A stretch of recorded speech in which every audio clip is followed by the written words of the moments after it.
Si les aparece un mensaje, por favor, colocar en aceptar o en entendido. En esta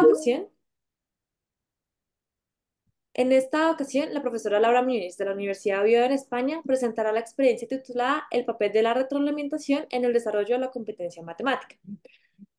Laura Muñiz Rodríguez es licenciada en matemáticas, con especialidad en estadística por la Universidad de Oviedo. Posee un máster en formación del profesorado en educación secundaria con la especialidad en matemáticas de la misma universidad. Obtuvo su doctorado en matemáticas y estadística por la Universidad de Oviedo y en la Universidad de Gante en Bélgica, en ciencias de la educación con mención cum laude. Es miembro de varias instituciones académicas, incluyendo el Mathematics Education Research Group en la Universidad de Oviedo y la Sociedad Española de Investigación en Educación Matemática.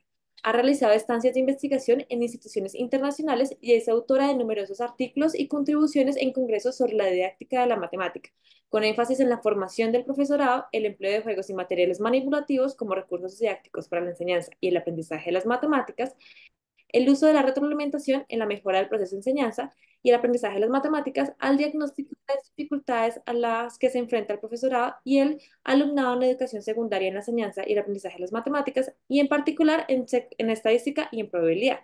A continuación, doy paso a nuestra ponente, Laura Núñez. Profesora, es un gusto tenerlo con nosotros el día de hoy. El público es todo suyo. Muy bien, pues muchísimas gracias a ustedes por la invitación y por supuesto a todas las personas que hay conectadas por el interés en esta conferencia. Bueno, ya Mariana me ha presentado, por lo tanto no voy a insistir sobre ello. Les pongo en la diapositiva, eso sí, mi dirección de correo electrónico, también mi cuenta bueno, de Twitter, de X, por si a continuación de la conferencia o en un futuro pues tienen la necesidad de contactar conmigo para hacer alguna aclaración o para solicitar información complementaria, pues para mí sería un honor. Quedo a su disposición para ello. Efectivamente, soy docente y también investigadora en la Universidad de Oviedo, concretamente en el Departamento de Estadística, Investigación Operativa y Didáctica de la Matemática, aunque es en esta última área, didáctica de la matemática, donde desarrollo tanto mi docencia como mi investigación desde hace ya pues, varios años. Oviedo es una ciudad que está en la comunidad autónoma de Asturias, en el norte de España, ¿no? Ahí en el norte, en la parte central, pues ahí nos ubicamos. Bueno, hoy la conferencia pues, va a ir sobre el papel de la retroalimentación. La palabra retroalimentación veremos ahora qué es lo que significa, pero también es muy habitual encontrarla con la denominación en inglés, que es el feedback. Muchas veces, pues, digamos que su traducción al inglés es un término que se ha extendido bastante y a veces en lugar de hacer uso del término en castellano, retroalimentación, hablamos directamente de proporcionar feedback. Y vamos a ver, como digo, durante esta sesión, cuál es la importancia que tiene el feedback o tiene la retroalimentación en el desarrollo de la competencia matemática del alumnado. Antes de comenzar, sí que me gustaría, bueno, interactuar un poquito. Sé que las preguntas las podéis hacer a través del chat y que posteriormente, pues, Mariana las transmitirá, pero vamos a intentar hacer esta pequeña actividad interactiva para la cual tenéis que entrar en la página menti.com. Lo podéis hacer desde el mismo dispositivo desde que estéis siguiendo la charla, a través del teléfono móvil, tableta o el ordenador, menti.com, y os pedirá un código. El código que tenéis que introducir es este que aparece en pantalla. A ver si puedo mover esto de aquí. Sí. Es el 71 61 12 7. Entráis en menti.com y os pedirá un código. El código es 71 61 12 7. Y ahí aparece una pregunta que dice: ¿cuán seguro o segura estás de que puedes hacer las acciones que se mencionan a continuación? Y una serie de acciones y las tenéis que valorar desde el nivel desde el nivel mío, que sería estoy seguro de que no puedo, o estoy segura de que no puedo, hasta el máximo que sería estoy segura o seguro de que puedo. Y hay un total de 5 acciones, ¿no? Establecer objetivos de aprendizaje específicos, indicar si el trabajo del alumnado es correcto o incorrecto.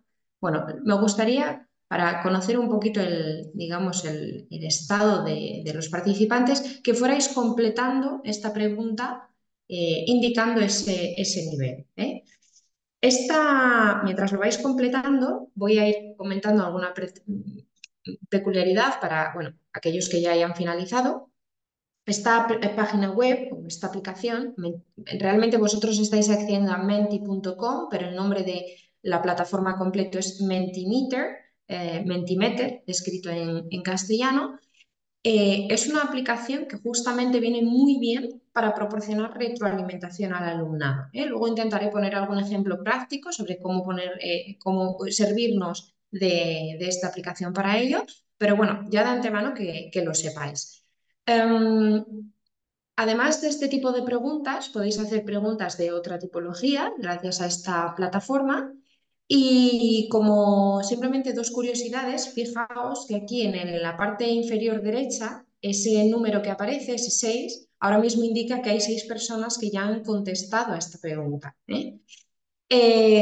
Y otra curiosidad es que yo, al diseñarlo, he decidido que quiero que las respuestas estén ocultas de momento, ¿eh? Luego, en el momento en el que considere que, bueno, que un número más o menos representativo de las personas ya ha contestado, cuando este número de aquí, que como podéis ver va creciendo, pues llega a un valor que yo considere, bueno, que representa el número de participantes que tenemos hoy en la conferencia, o que, bueno, veo que se estabiliza, ¿eh? A veces es difícil conseguir que todo el mundo participe, pero cuando veo que llega un momento que ya se ha estabilizado, que no sigue aumentando, pues en ese momento yo puedo mostrar las respuestas.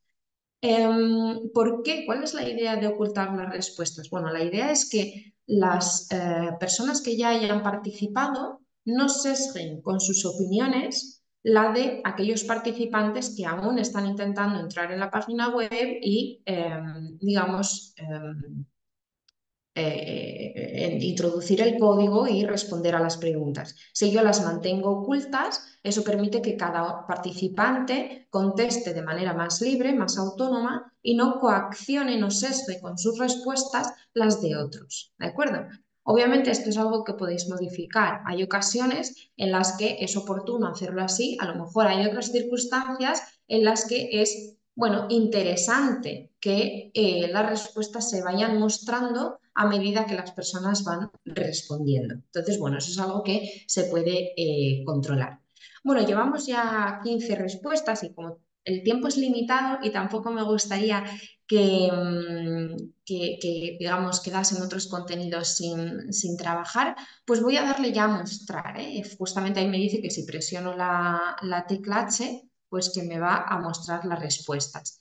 Y ahí, pues la aplicación me hace automáticamente un cálculo de la media de las respuestas que los participantes han enviado y me muestra por pantalla esos resultados. Resultados que corresponden ahora mismo, como vemos en la parte inferior derecha, a las respuestas de 17 individuos y además, si nos fijamos, para cada uno de los ítems se ve por detrás una zona ligeramente sombreada, en un color más clarito, pero ligeramente sombreada, ¿no? De los distintos colores. ¿Qué significa eso? Eso significa o eso refleja la distribución que sigue esa variable, ¿no? Es decir, a veces la media, bueno, pues es un valor, una medida estadística, digamos, de tendencia central, ¿no? Que digamos representa, bueno, pues la suma de todos los valores divididos entre el número total de participantes, pero a veces también es, digamos, oculta información en el sentido de que no sabemos cómo se distribuyen esas puntuaciones. Bueno, pues esa zona sombreada que se muestra al fondo nos permite entender mejor cuáles han sido los valores que han otorgado. Bueno, por lo general veo que tenéis un cierto nivel de seguridad con bueno, unas medias entre 7,3 la más pequeña y 8,5 quizá la más alta, sobre cuestiones relativas a la retroalimentación. Bueno, veis que ahora ha cambiado ligeramente. ¿Por qué? Porque si nos fijamos hay una persona que ha participado también y por lo tanto ha recalculado esas medias. Simplemente como comentarios, parece que en aquello que os sentís un poquito menos seguros es en identificar lo que el alumno entiende y en lo que más es detectar cuándo comete errores, ¿no? Detectar cuándo comete errores. También en decir si el trabajo del alumno es correcto o incorrecto. Esos son los dos aspectos en los que hay mayor seguridad y en el que menos establecer objetivos de aprendizaje que sean específicos.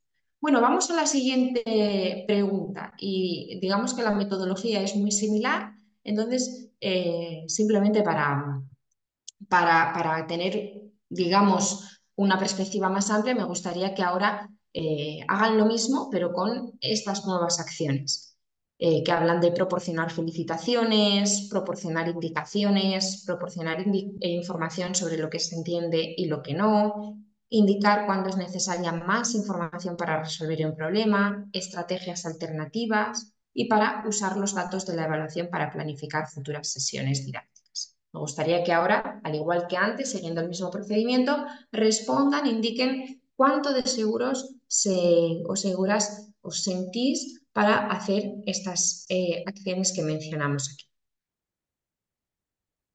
Vemos que de nuevo, por defecto, las respuestas van a volver a aparecer ocultas.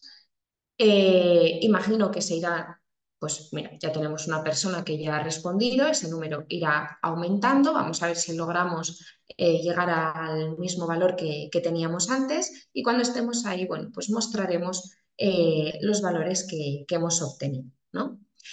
Ya voy adelantando para bueno, aprovechar el tiempo que todas estas acciones que comento, tanto las que había en el panel anterior como las que hay en este nuevo panel, son acciones que tienen que ver con la retroalimentación, ¿eh? Luego veremos que la retroalimentación generalmente en la práctica docente se entiende en un sentido muy básico, muy simple, ¿no?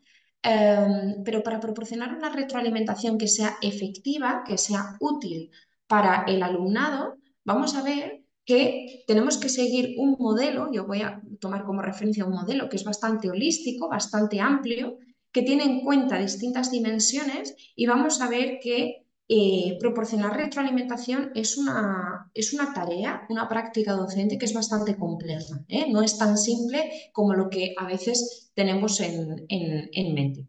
Bueno, vamos a ir mostrando ya las respuestas y por aquí vemos que, bueno, hay bastante nivel de seguridad en general, digamos que entre un torno a un notable, ¿no? Que es un poco la denominación que le damos aquí en España en las calificaciones entre 7 y 8.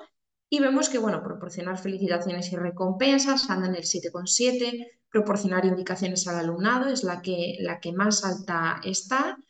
Y quizá la más baja es indicar estrategias alternativas para completar una tarea, ¿no? Efectivamente, eso es algo que, bueno, no es que sea complejo, pero sí que es verdad que dentro de la práctica docente en el ámbito de las matemáticas, pues es algo que a veces plantea un obstáculo al profesorado, ¿no? Porque estamos como muy centrados a resolver los problemas, las tareas matemáticas de una manera determinada y a veces perdemos un poco de vista la importancia que tiene plantear al alumnado que hay maneras alternativas de resolver esa tarea. Bueno, fijémonos que este ejercicio, más o menos básico, me ha servido a mí, me ha servido a mí para obtener mucha información ahora mismo de mi audiencia.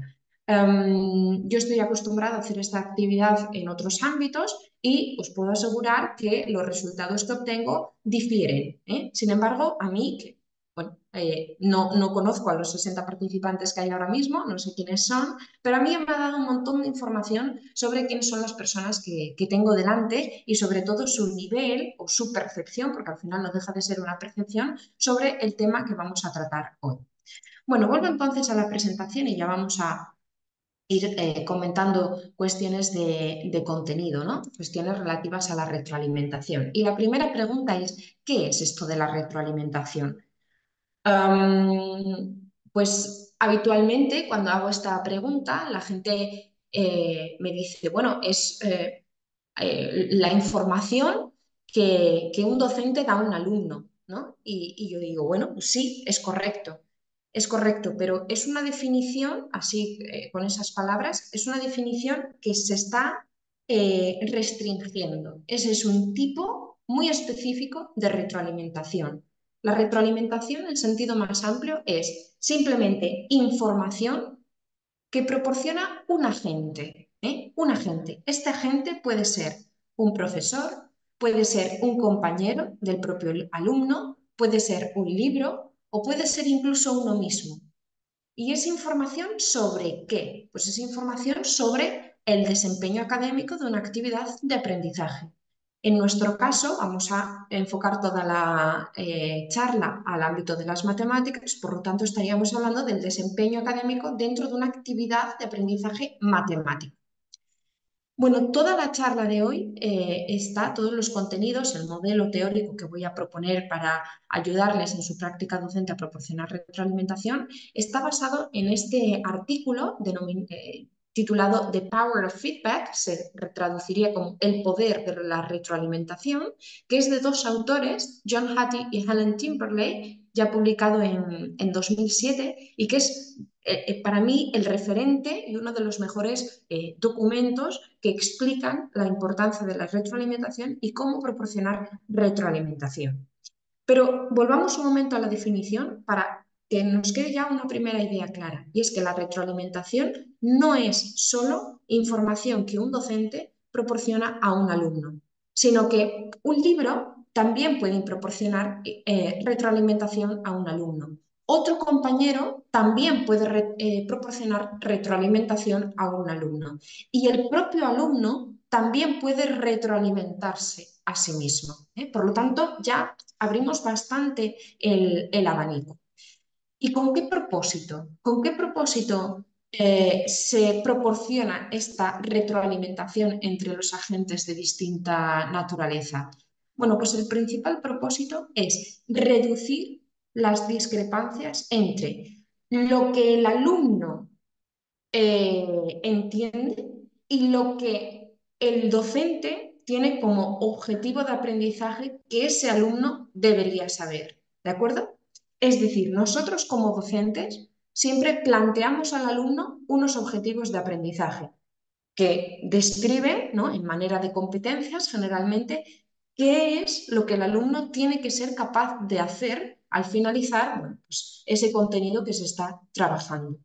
Lo que permite la retroalimentación es que, obviamente, el alumno tiene un nivel de comprensión inicial que se va desarrollando a medida que va adquiriendo ese aprendizaje hasta lograr el objetivo de aprendizaje. Bueno, eso es un camino, no es algo inmediato, es un camino que el alumno va recorriendo, y la retroalimentación lo que va a permitir es que ese nivel de comprensión se vaya acercando paulatinamente hasta llegar al objetivo de aprendizaje. Va a ayudar a reducir ese gap, ese espacio que hay entre estos dos elementos. La retroalimentación, para que sea efectiva, tiene que ser bidireccional, y esto es otra cosa que es súper importante. Estamos muy habituados a que pensemos en la retroalimentación como información, lo decía antes, que el docente proporciona al alumno. Pero tenemos que darnos cuenta de que nuestros alumnos, nuestro alumnado, también nos proporciona retroalimentación, información que nos va a permitir a nosotros mejorar en nuestra práctica para conseguir que ese gap que hay entre su nivel de comprensión actual y el objetivo de aprendizaje sea cada vez más pequeño.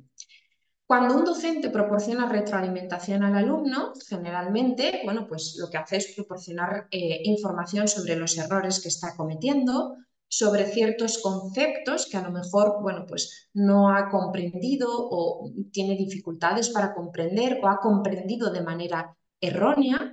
También puede proporcionar retroalimentación o información para aumentar ligeramente su motivación hacia la tarea que está desarrollando. Esos escenarios parece que los tenemos más o menos claros.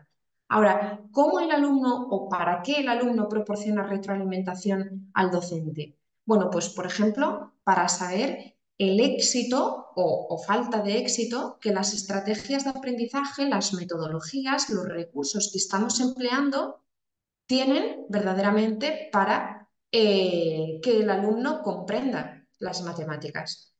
También a veces impartimos unos conceptos matemáticos, unos contenidos matemáticos y no tenemos muy claro si debemos de cerrar ya esa parte de ese proceso de enseñanza-aprendizaje o si deberíamos de extenderlo un poquito más porque el alumno todavía no lo haya comprendido. Bueno, pues hay técnicas, hay estrategias que justamente nos van a permitir saber si hay necesidad de continuar trabajando ese contenido matemático o de si por el contrario, pues ya podemos poner un punto y final. Justamente, por ir ya introduciendo alguna cuestión práctica, justamente la, la aplicación que acabamos de utilizar de Mentimeter justamente sirve para abordar este aspecto. Si yo planteo unas preguntas al alumnado con ayuda de esa aplicación relacionadas con la materia que se esté explicando, eso me va a proporcionar a mí como agente, como docente, información sobre lo que el alumno entiende, lo que no entiende, sobre si hay una mayoría que lo entiende y por lo tanto puedo considerar oportuno avanzar o sobre si realmente el porcentaje de alumnos que están presentando dificultades con el contenido es lo suficientemente elevado como para plantear alguna actividad de revisión antes de pasar a un contenido nuevo. Bueno, como decía antes, vamos a seguir un modelo, que es el modelo presentado por John Hattie y Timperley allá en 2007, para comprender todos los aspectos sobre los cuales necesitamos proporcionar retroalimentación como docentes. Este modelo comprende dos partes. Por un lado, 3 preguntas y por otro lado, 4 niveles. Vamos a empezar a revisar las preguntas. La retroalimentación tiene siempre que responder a 3 preguntas que se denominan feed up, feedback y feed forward. Feed up tiene que ver con o trata de responder a la pregunta de ¿hacia dónde estoy yendo? El feedback trata de responder a la pregunta ¿cómo estoy yendo? Y el feed forward tiene como propósito responder a la pregunta ¿hacia dónde voy luego? ¿De acuerdo? ¿Hacia dónde estoy yendo? Feedback. ¿Cómo estoy yendo? Feedback. ¿Hacia dónde voy luego? Feed forward. Nuestra investigación en este ámbito, en el ámbito de la retroalimentación, nos dice que la mayor parte del profesorado que proporciona retroalimentación como una práctica diaria de su proceso de enseñanza se centra en un porcentaje bastante amplio en la segunda pregunta, en el feedback. Habitualmente tendemos a proporcionar mucha retroalimentación que responde al cómo estoy yendo, pero no es tan habitual responder o centrarnos en las otras dos preguntas, en el feed up y en el feed forward. Voy a continuación a explicar brevemente estas 3 preguntas y qué tipo de retroalimentación hace referencia a cada una de ellas para que quede un poquito más claro. Y luego ya pasamos a los niveles. Primera pregunta, feed up, ¿hacia dónde estoy yendo? Esta pregunta lo que tiene que tratar de plantear o de presentar al alumnado es cuáles son los objetivos de aprendizaje. Es muy habitual en la práctica, cuando uno hace observaciones de aula, encontrarse que el docente entra en clase y dice, bueno, hoy vamos a continuar con la actividad que estábamos haciendo ayer. Hoy vamos a resolver estas ecuaciones de segundo grado. Bueno, eso como tal no son objetivos de aprendizaje. El alumno, especialmente en matemáticas, que es una materia, bueno, pues con una componente abstracta que suele plantear dificultades al alumnado, en algunos contextos, no sé si es el suyo, pero en algunos contextos el alumnado ya afronta el aprendizaje de las matemáticas como una tarea tediosa, como una tarea que le va a presentar dificultades, es fundamental que le digamos para qué le va a servir eso que va a hacer en la sesión de matemáticas de cada uno de los días. Por lo tanto, es fundamental entrar a clase y decir, el objetivo de hoy de la clase de matemáticas es este. Y esto lo vamos a trabajar porque es necesario para. Y nos va a servir o les va a servir como alumnos para esto en el futuro. ¿De acuerdo? Estos objetivos tienen que ser muy específicos. Resolver ecuaciones no es un objetivo específico, es un objetivo muy amplio. ¿Por qué? Porque las ecuaciones pueden ser lineales, pueden ser cuadráticas, pueden ser de muchos tipos.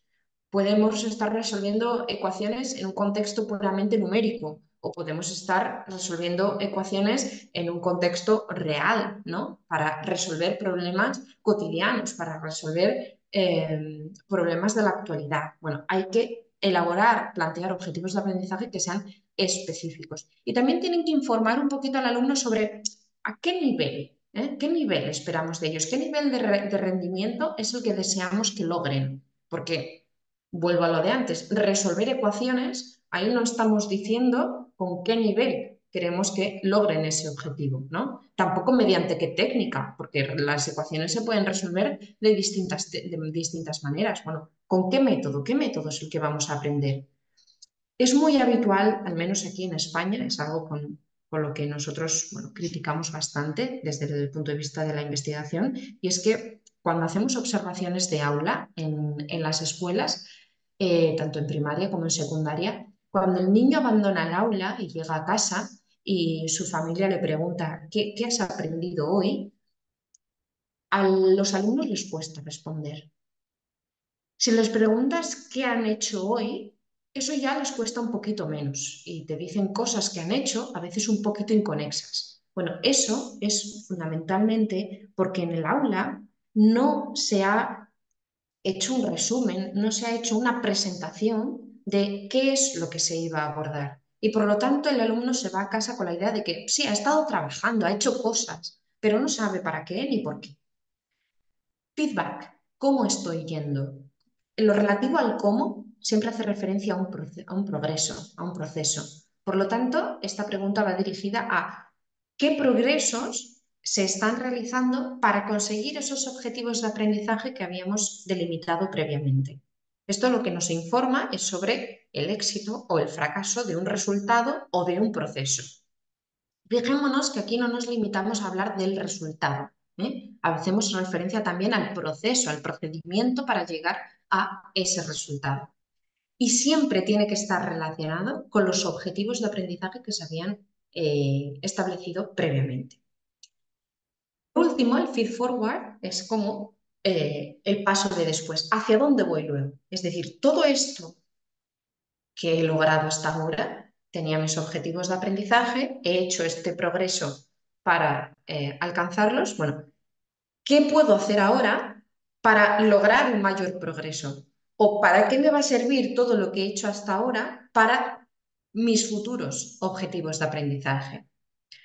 Esto, como docentes, se reduce en muchas ocasiones a utilizar los datos de la evaluación para que podamos planificar sesiones didácticas futuras. ¿Por qué? Porque si, como decía antes, esos objetivos de aprendizaje no fueron logrados, yo tendré que repensar si tengo que hacer una actividad de revisión de lo que ya he venido explicando o si, por el contrario, puedo pasar a plantear un objetivo de aprendizaje que sea nuevo, que esté relacionado con otros conceptos matemáticos.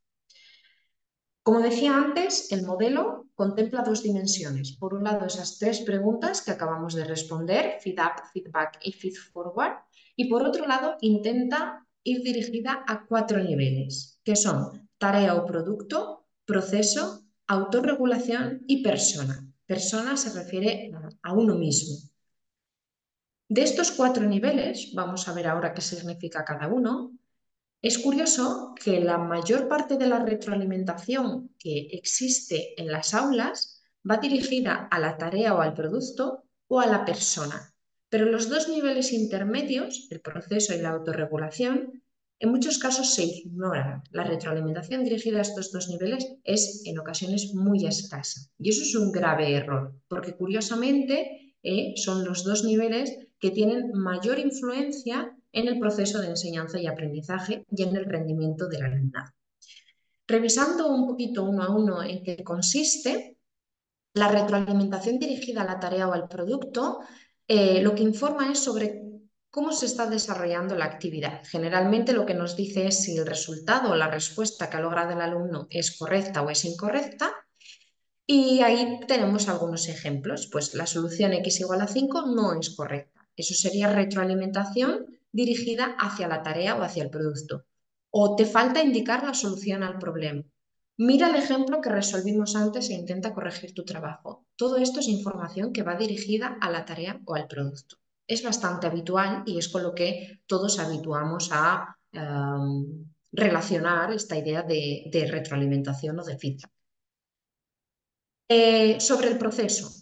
Sobre el proceso, esa información va dirigida al procedimiento que hay subyacente a esa tarea que se está resolviendo, es decir, a las estrategias. Pero estrategias que sirven al alumnado para detectar errores y estrategias alternativas para resolver un mismo problema.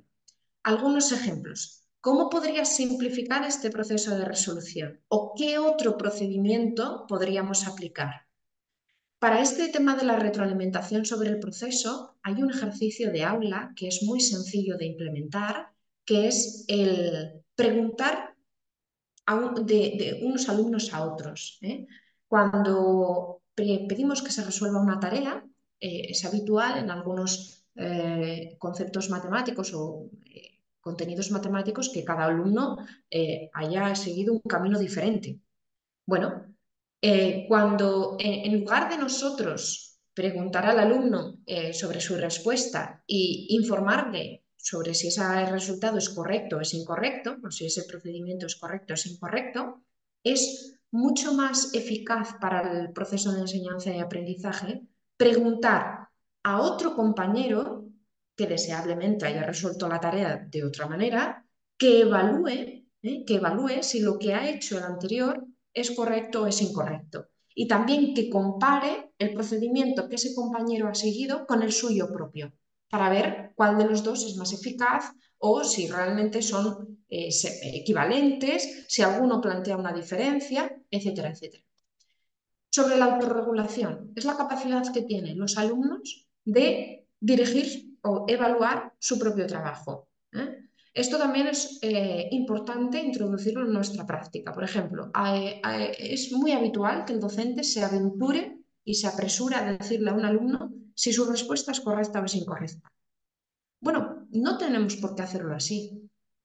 Podemos darle, digamos, una oportunidad más y hacer preguntas del tipo, oye, ¿tiene sentido a la solución a la que has llegado? Y que sea el propio alumno el que se pregunte si ese resultado tiene coherencia, que sea correcto, que sea incorrecto y sobre todo por qué, ¿no? Pues por ejemplo, imaginémonos que estamos trabajando en el ámbito de la probabilidad y pedimos calcular una determinada probabilidad y hay un alumno que llega y nos dice o tiene como resultado que la probabilidad le sale 2,5. Bueno, en vez de aventurarnos a decirle no, vamos a ver, la probabilidad siempre toma valores entre 0 y 1. ¿Cómo va a salir 2,5? Podemos decirle, oye, ¿tiene sentido eso a lo que has llegado?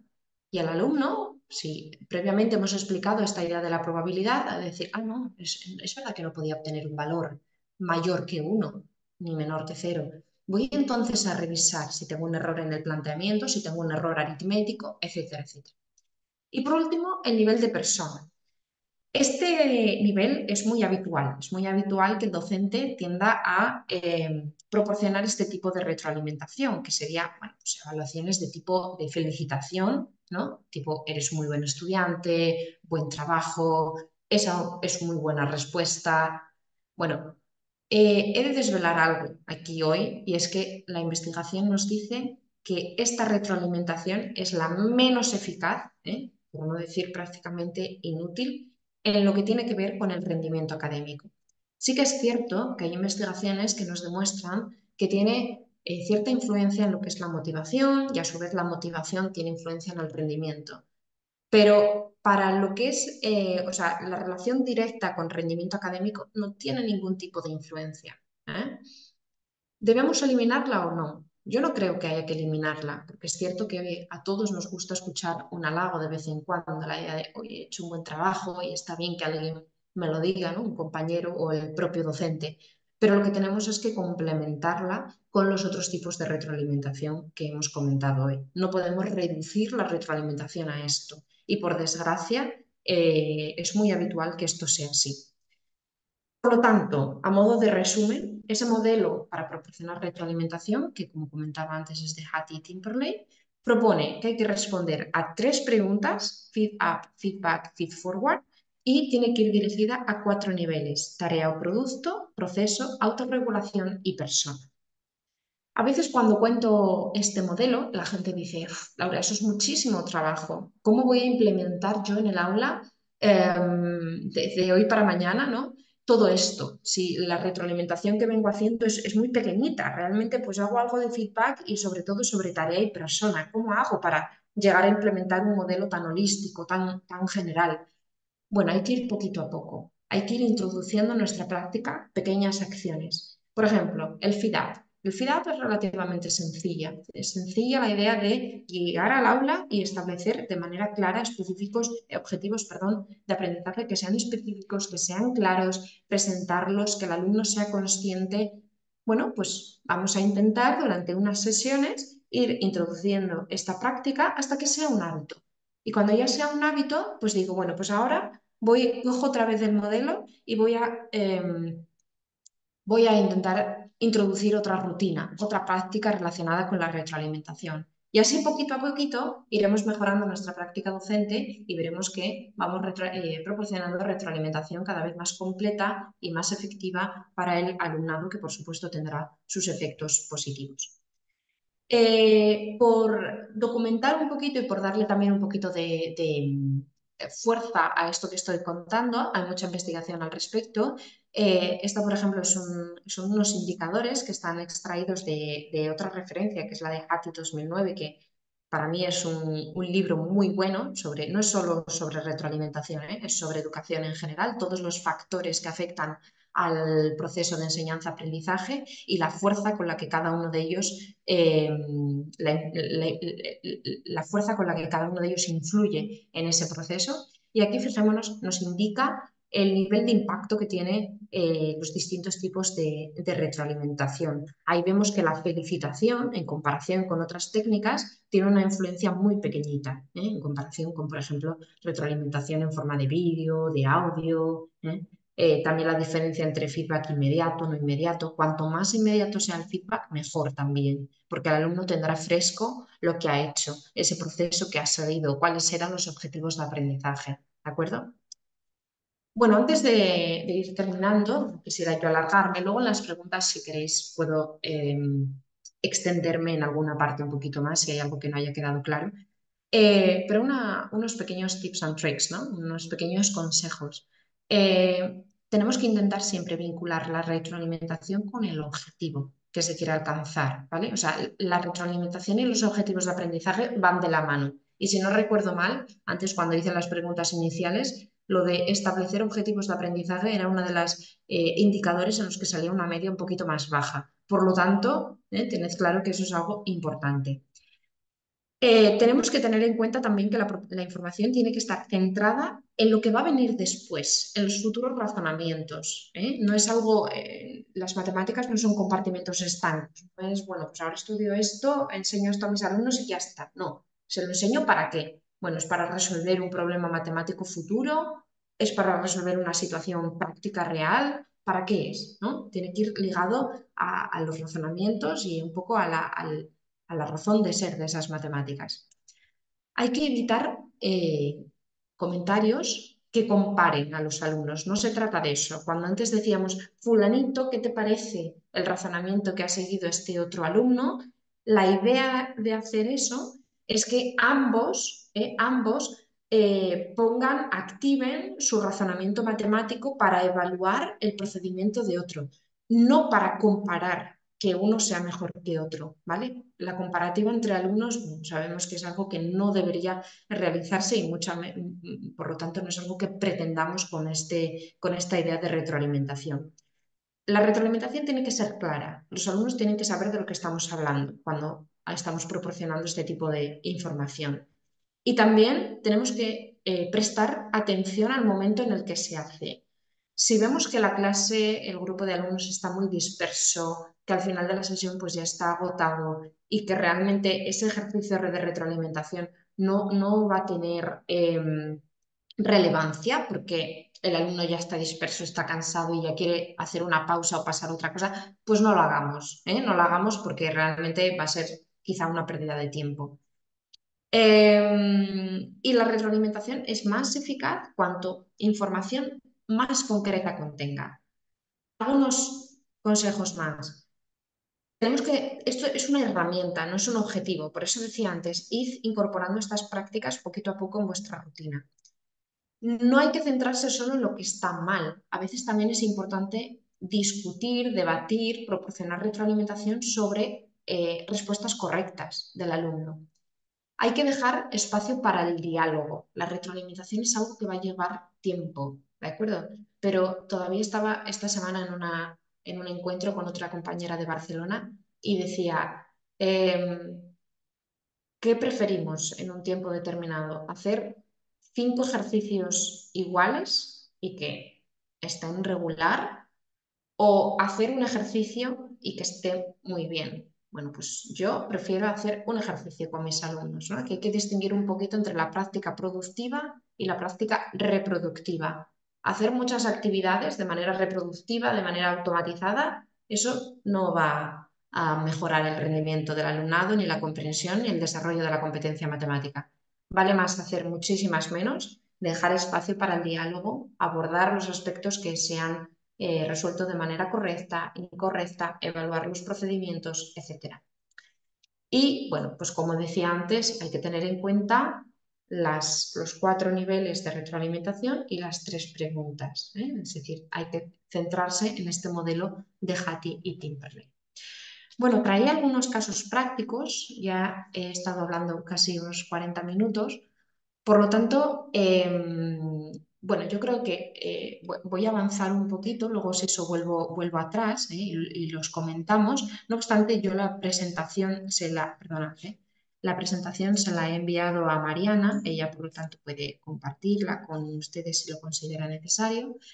Y al final de la misma he dejado unas referencias que bueno, son las que yo considero quizá más relevantes. He señalado en negrita la de Hattie Timperley de 2007, que es donde está el modelo que acabo de comentar. Y bueno, no son muchas, tampoco quería atormentarles con un montón de referencias, son unas 7 referencias. Una de ellas es un trabajo que hemos hecho nosotros utilizando vídeos cortitos sobre cómo proporcionar retroalimentación al alumnado y cómo también mejorar la competencia del futuro profesorado para proporcionar retroalimentación. Se las dejo ahí, por lo tanto, para que bueno, pues las revisen por si les fueran de interés. Y esto era un poco lo que quería compartir con ustedes hoy, ¿no? Digamos, esta formación sobre cómo proporcionar retroalimentación, la importancia que tiene y cómo podemos incluirla en nuestro día a día. Como decía entonces antes, dado que ya han pasado bueno, pues 40, son menos cuarto y tiene una duración total de 1 hora, si tienen alguna consulta, alguna pregunta que quieran que respondamos en esta sesión, pueden ir escribiéndola por el chat, luego Mariana me la transmitirá para que pueda responderla. Y vamos entonces a hacer uno de los casos prácticos, ¿vale? Uno de los casos prácticos, un poquito para, mientras van escribiendo esas preguntas, para rellenar un poquito ese espacio. Y lo que yo les proponía era buscar un ejemplo en esta situación que planteo aquí de cada tipo de retroalimentación. Retroalimentación a nivel de tarea, proceso, autorregulación, persona, feedback, feedforward. Entonces, bueno, pues se lo dejo como tarea, lo pueden ir pensando, luego podemos desvelar la solución. Dice Manuel, es un profesor de educación secundaria. La educación secundaria aquí en España va desde la obligatoria, va desde los 12 años hasta los 16 Se divide en 4 cursos, primer curso, segundo, tercero y cuarto, y luego habría otros 2 años de educación secundaria, que es lo que llamamos bachillerato, desde los 16 a los 18, que es la no obligatoria. Bueno, Manuel es un profesor de educación secundaria comprometido con ayudar a su alumnado a desarrollar todo su potencial. Elena, una de sus alumnas de tercer curso, o sea, estaríamos hablando de unos 14, 15 años, ha terminado recientemente una tarea de matemáticas y Manuel quiere darle su opinión. Dice Manuel, empieza hablando de los objetivos de aprendizaje con el alumnado. Explica que están trabajando las sucesiones y subraya la importancia de comprender el proceso para el cálculo del límite de una sucesión y la capacidad de resolver problemas de forma independiente. Mientras pasea por el aula, Manuel observa la forma en que Elena resuelve los problemas de sucesiones. Se da cuenta de que a menudo se salta pasos al calcular el límite de una sucesión y comete errores algorítmicos. Manuel programa una reunión individual con Elena para hablar sobre su proceso de resolución de problemas de límites de sucesiones y le dice qué respuestas son correctas e incorrectas. Reconoce su esfuerzo, pero señala áreas específicas en las que puede mejorar, como tomarse su tiempo para mostrar todos los pasos y comprobar 2 veces sus cálculos. Durante la reunión, Manuel y Elena elaboran juntos una lista de comprobación para resolver problemas de límites de sucesiones. Esta lista incluye pasos intermedios específicos. Manuel hace hincapié en la importancia de seguir cada paso en orden y asigna a Elena otros problemas de cálculos de límites de sucesiones como deberes para que Elena practique el nuevo enfoque y refuerce las habilidades que discutieron durante la reunión. En la reunión, Manuel le pide a Elena que establezca objetivos específicos para su trabajo de matemáticas. Él propone intentar conseguir al menos un 80% de precisión en sus tareas de límites de sucesiones para final de mes. Manuel proporciona a Elena una rúbrica de autoevaluación que le ayuda a evaluar su trabajo. Le anima a que reflexione sobre su rendimiento, ya que marque cada paso de la lista de control antes de entregar sus tareas. Bueno, se lo dejo como tarea, ¿no? Que intenten buscar aquí ejemplos de los niveles de retroalimentación y de las preguntas que hemos comentado en la sesión.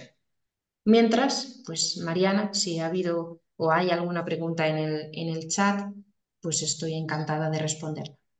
Muchísimas gracias, profesora Laura. Qué presentación tan interesante. Muchísimas gracias. De hecho, sí, hay un par de preguntas en el chat y de hecho hay como una discusión sobre la planificación de clase.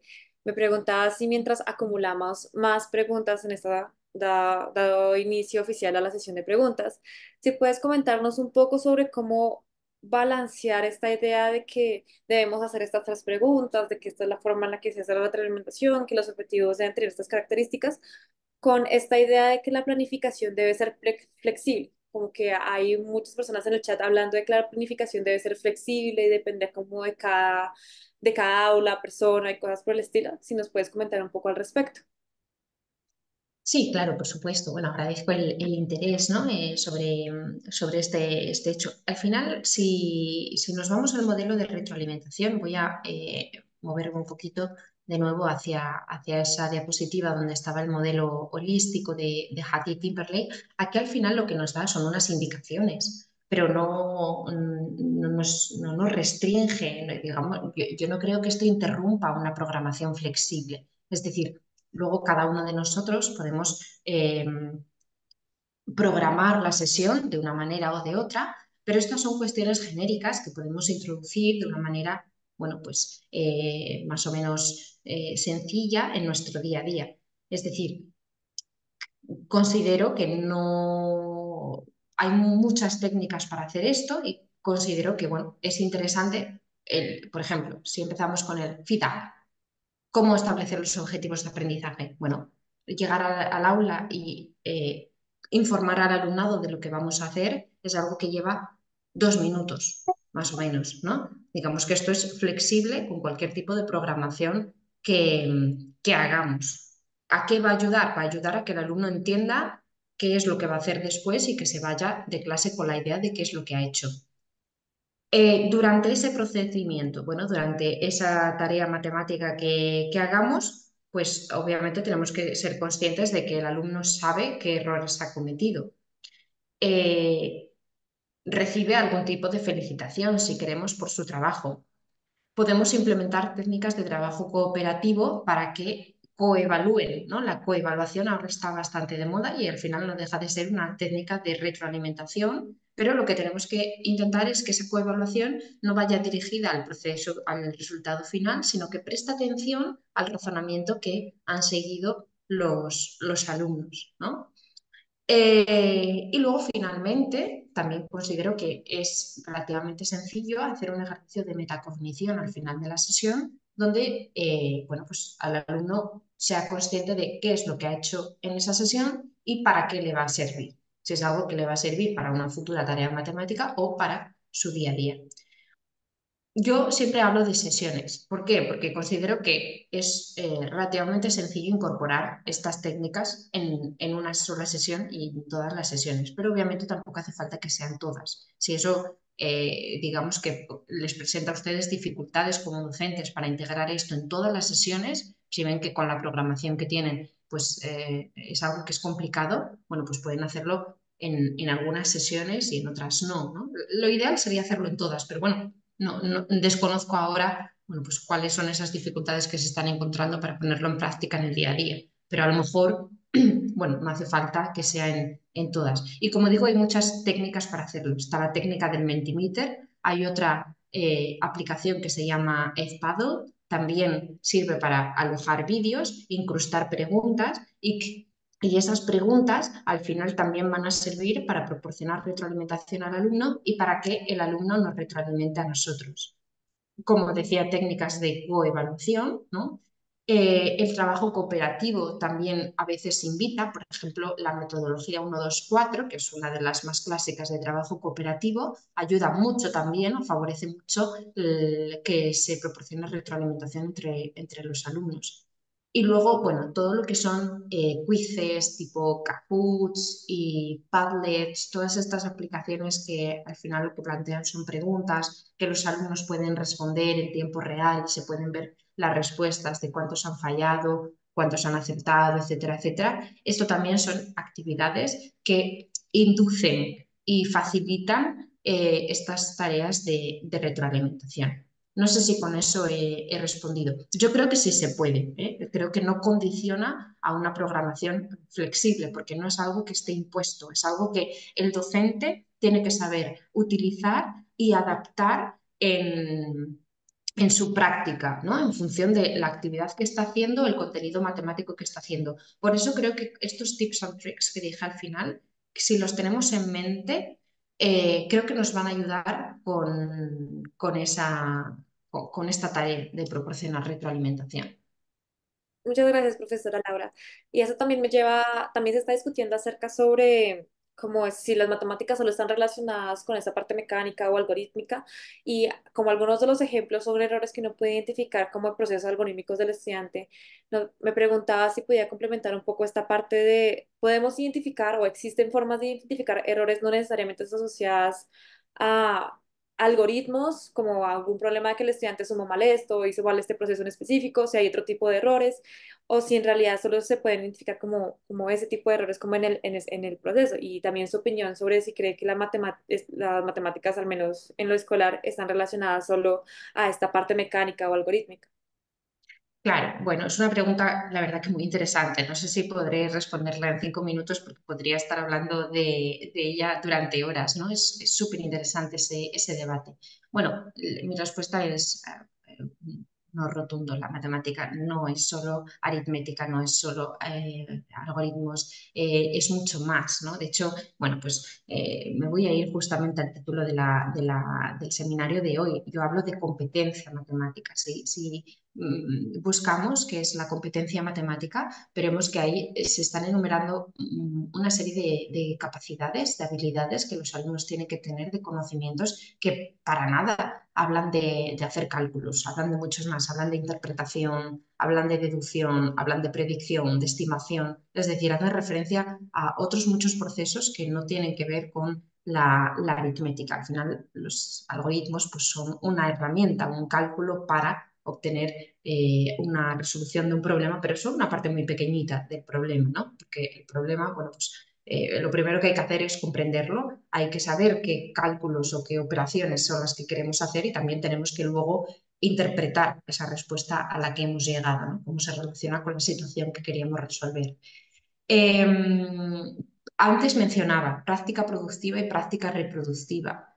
Tenemos que huir de la práctica reproductiva. Yo cuando era joven, y todavía en España se hace mucho, es muy habitual encontrar hojas llenas de cálculos para sumar, restar, resolver ecuaciones, sin ningún tipo de relación con el contexto, sin ningún tipo de, bueno, pues, reflexión sobre el propósito de todo eso. Eso es lo que llamamos práctica reproductiva y eso no conduce al desarrollo de la competencia matemática. La competencia matemática, para desarrollarla, tiene que estar basada en la resolución de problemas, ¿no? Por lo tanto, eso es muy importante también, daría, ya digo, para otro seminario, tenerlo en cuenta. Fijémonos que cuando estamos hablando de identificación de errores aritméticos o errores algorítmicos, que lo mencionabais en la pregunta, pues este tipo de retroalimentación es un tipo, de nuestro gran modelo es un tipo, la retroalimentación sobre la tarea, es decir, si la respuesta es correcta o no es correcta, pero estaríamos, digamos, olvidando todos los demás. ¿Cómo podemos dirigir la atención sobre esos? Bueno, algo que se suele hacer muy poco es que planteamos un problema al alumno. Claro, lo esencial es ya partir de una situación. Si partimos solamente de un cálculo, obviamente poca retroalimentación vamos a poder proporcionar. Por lo tanto, los cálculos no pueden ir planteados de manera simbólica y numérica, tienen que ir acompañados de una situación. Tenemos que dar sentido a esa operación que estamos resolviendo. ¿Esto por qué? Porque al final las matemáticas son la herramienta que tenemos para resolver problemas del día a día. Y en el día a día uno no sale y se encuentra con una suma, no, sale y se encuentra con, la carne me ha costado esto y el pescado me ha costado esto, ¿cuánto voy a pagar en total? Y eso ya digo, vale, eso necesito una suma para resolverlo. Pero el problema era el otro, el que me he encontrado. Yo no me he encontrado la suma cuando he salido a la calle. ¿De acuerdo? Con lo cual siempre tenemos que partir de una situación. Cuando damos la situación al alumno, el alumno va a plantear, va a hacer un planteamiento para resolverlo. Y ya la pregunta es, oye, ¿y por qué lo has planteado así? Fijémonos que la retroalimentación va de la mano de las buenas preguntas, cómo hacer buenas preguntas. Y sobre cómo hacer buenas preguntas también hay mucha investigación que pueden leer. No sé si conocen a Ángel Alsina, es un investigador de la Universidad de Girona y tiene mucha literatura sobre cómo hacer buenas preguntas. Bueno, el simple hecho de preguntar a un alumno que por qué ha planteado ese problema mediante una suma, ya nos va a ayudar a nosotros como docentes no a detectar errores de tipo aritmético o algorítmico, sino a detectar ya errores de razonamiento o de comprensión, porque el alumno va a tener que verbalizar el procedimiento que ha seguido. Y eso es muy importante, ¿eh? Tenemos que animar a que los alumnos verbalicen, comuniquen qué procedimiento están siguiendo, cuál es el razonamiento que ha pasado por su cabeza. Al principio esto cuesta muchísimo y son los propios alumnos los que dicen, es que no sé, no saben porque no están habituados a comunicar razonamiento matemático, pero tenemos que poner esfuerzo, poner empeño, animarles a hacerlo.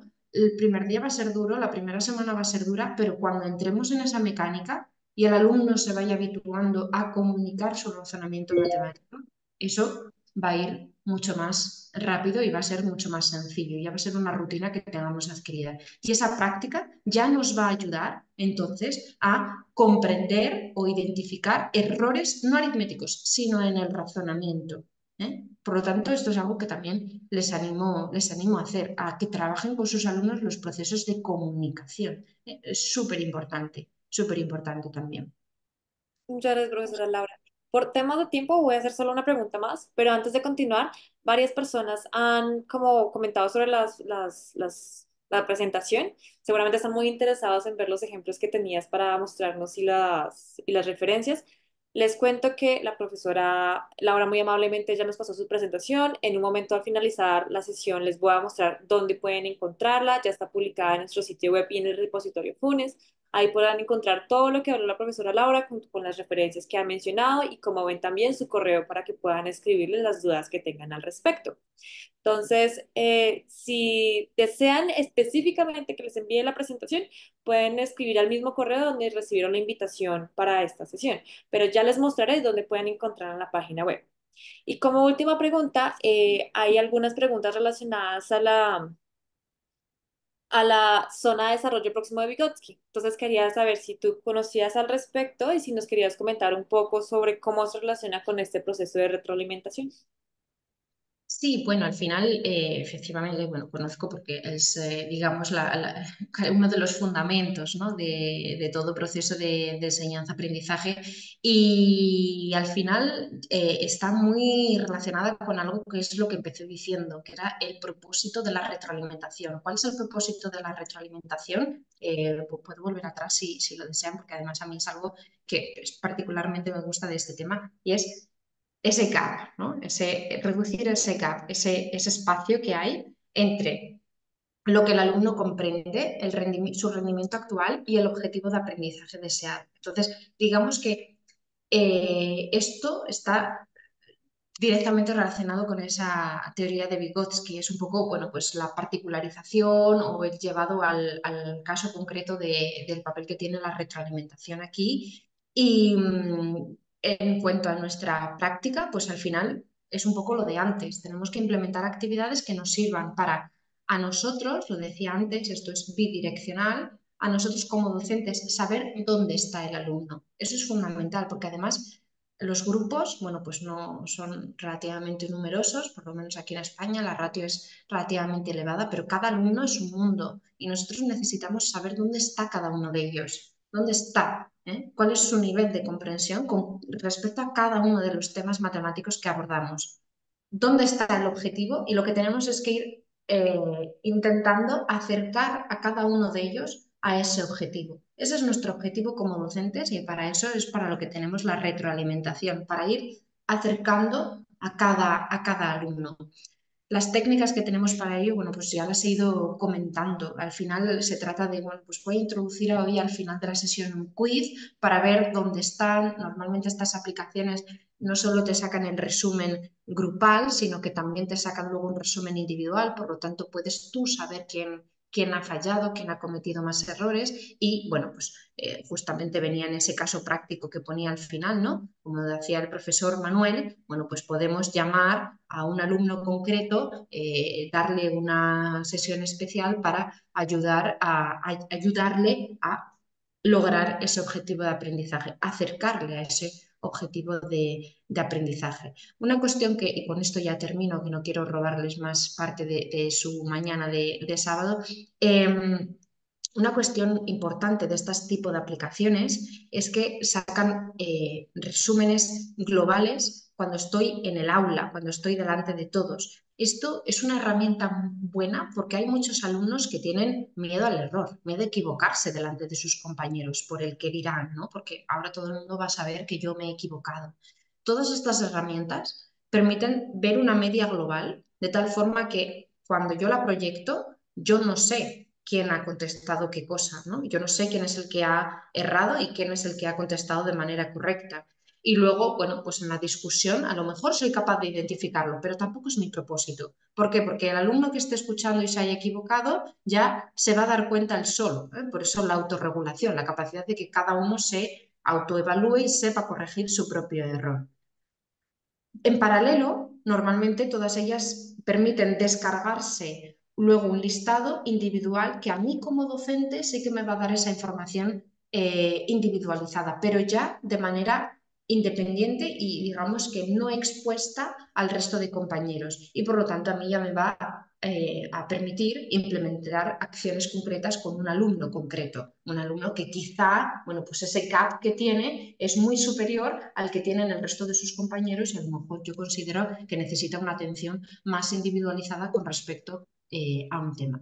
E insisto, bueno, no quiero robarles más su tiempo, estoy encantada de debatir sobre estos temas, pues quizá en otro momento, a través del correo electrónico, bueno, como lo consideren, pero si se tienen que marchar no quisiera yo robar más tiempo. Agradecer de nuevo su asistencia, su interés por el tema y especialmente a la Universidad de los Andes, a Mariana y a Pedro por la invitación. Muchísimas gracias, profesora Laura. Como se podrá dar cuenta, fue una charla muy interesante que promovió mucho la discusión entre las personas en el chat. No sé si tuviste la oportunidad de ver que la gente debatió, se preguntó y se respondió entre ella, que vieron varias preguntas sobre varias de las cositas que mencionaste, que están muy interesados en recibir la presentación y las referencias. Entonces, muchísimas gracias por asistir el día de hoy. De verdad, fue una charla muy interesante, una muy buena asistencia y muy buena participación por parte de las personas. Muchas gracias a todos los que preguntaron, comentaron y se respondieron entre ellos. De manera muy breve, trataré de mostrarles dónde pueden encontrar la presentación antes de despedirnos. Entonces, por el chat les estoy pasando la página, nuestra página web. Y voy a mostrarles pues cómo funciona la página y dónde pueden encontrar la presentación de la profesora Laura para que ellos quieran revisarla en otro momento. Entonces, voy a compartir pantalla. Listo. El enlace que les envié por chat debería mandarlos a esta página. Esta es la página de UD. Aquí podrán encontrar los diferentes recursos, actividades y espacios que ofrecemos en esta comunidad y también pueden unirse a la comunidad para recibir correos e invitaciones de este tipo de eventos. Si se van a la parte de recursos, a la parte de reuniones virtuales, carga. En reuniones virtuales podrán ver la programación de este año. Hoy fue la presentación de la profesora Laura, la siguiente será el profesor Álvaro y tenemos ya la presentación hasta las presentaciones hasta noviembre. También podrán encontrar la forma de cómo participar para ser ponentes en nuestras reuniones virtuales de comunicaciones. Esta fue una conferencia de experto invitado. Entonces, si van a conferencias de expertos invitados, los llevará a una página donde encontrarán los resúmenes y presentaciones de todas las conferencias de invitados que hemos hecho. Aquí está por última la de la profesora Laura, ya que fue la más reciente.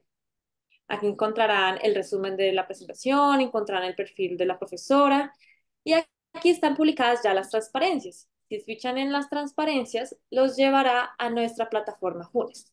Aquí están la presentación de la profesora, está la autora, el resumen, los términos clave por si quieren incluso saber un poco más del tema, si les gustó mucho la presentación y quieren saber un poco más de retroalimentación, van a retroalimentación para que los lleve a los demás documentos relacionados a retroalimentación y así sucesivamente. En esta misma página, dentro, pues a partir del lunes, encontrarán aquí un botoncito llamado video, donde podrán encontrar la grabación de la profesora, donde responde a sus preguntas y a todos los consejos que nos dio al final.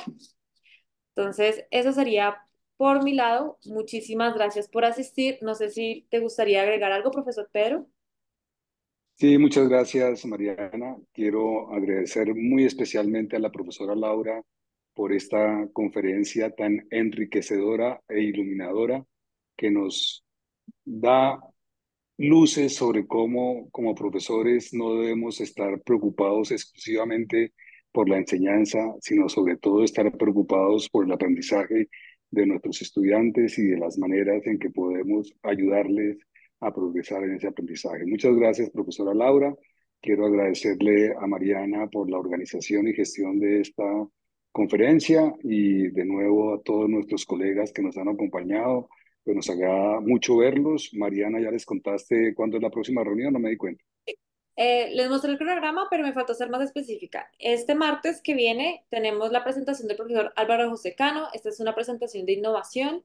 Él nos va a hablar sobre la medición de la Tierra, un experimento de Erastóstenes. Completamente bienvenidos. Es el martes en la tarde para que quienes puedan acompañarnos.